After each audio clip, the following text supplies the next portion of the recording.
class.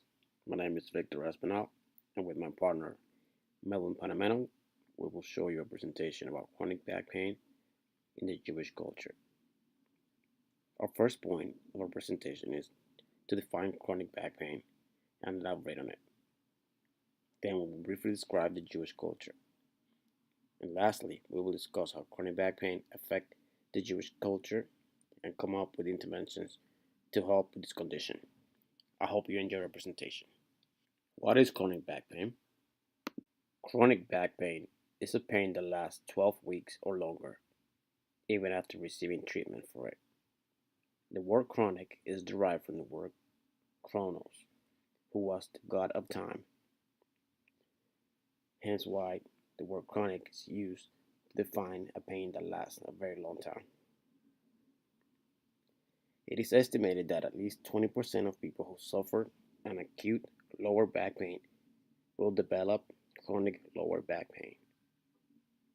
The main cause of back pain is of mechanical nature. For example, an occurring injury or performing a task multiple times consecutively, which will put strain on the back muscles, causing aches like bending over or lifting. Certain medical conditions contribute to back pains, but those are accompanying symptoms. Back pain varies in severity. The most severe type of back pain injuries is disc related. Although this is the most serious case of back pain injuries, it only constitutes 10% of all back pain injuries. This type is usually the cause of an accident or trauma to the back. Non-disc related back pain injuries are less severe and it constitutes another 10% of all back pain injuries. This type usually comes as a symptom from medical condition. The third category is non-specific back pain. This category constitutes 80% of all back pain. This is your typical muscle injury resulting from activities such as sport or work. Back pain injuries are not centralized, as they can affect many different kinds of back muscles, and it can debilitate you to the point of feeling unable to move or perform everyday tasks. Here are 5 facts of chronic back pain. Number 1. It affects 31 million Americans. Number 2. It is the leading cause of disability of people under 45 years of age. Number 3. Back pain is the second most reason for visits to the hospitals. Number 4. Americans spend about $50 billion a year on medical expenses related to back injuries. Number 5. 80% of people will feel back pain in their lifetime.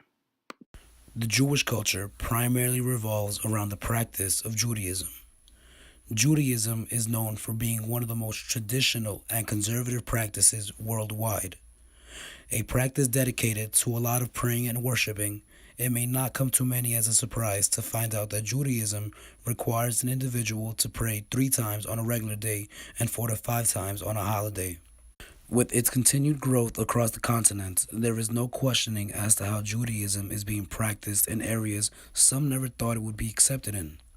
In South America, in the countries of Peru and Chile, there is an estimated 25,000 individuals combined worshiping the practices of Judaism. They are one of the many countries around the world seeing yearly growth in the practices of Judaism. In the native country of Israel, holidays fall on the same days every year as it goes accordingly to the Hebrew calendar. In the United States, we are mostly familiar with only 4 Jewish holidays, those being Yom Kippur, Rosh Hashanah, Passover, and Hanukkah. Many Jewish holidays are solemn occasions, while others are lively and festive. Considered to be the most important holiday in the native country of Israel, Shabbat is reserved as the day of observance of God's completion of creation. Rosh Hashanah is the Jewish New Year. It is a holiday marked by festive meals with foods symbolizing our hopes for the new year. For instance, apples dipped in honey for a sweet new year and pomegranates for a year of plenty. It is a day spent in prayer or quiet meditation. Yom Kippur is considered the Jewish Day of Atonement. This holiday offers an entire day devoted to self examination. Many spend the day in a synagogue devoted to prayer and study while abstaining from food and drink. The goal is to begin the new year with a clean slate. Now, to a holiday we are all familiar with, Hanukkah. This beloved 8-day Jewish winter festival celebrates the miracle of a small cruise oil when it burned for 8 days instead of only one. It also celebrates the military victory of the Jewish Maccabees over the powerful Syrian Greek army in 167 BCE. The victory was followed by a rededication of the Jewish temple in Jerusalem. It is from this act that the holiday gets its name. Ultimately, Hanukkah is a celebration of the spiritual survival of Judaism and the victory of the Jewish faith and values. It celebrates also the liberation from political and religious oppression and the cultivation of pride as Jews. This meaningful ritual most often takes place at home, with the whole family gathered. As the candles burn brightly, Hanukkah songs are sung and the game of dreidel is played. In commemoration of the miracle oil, it is traditional to eat delicious foods fried in oil, for instance, latkes, which we refer to as potato pancakes. Aside from latkes, another Israelite favorite is jelly donuts.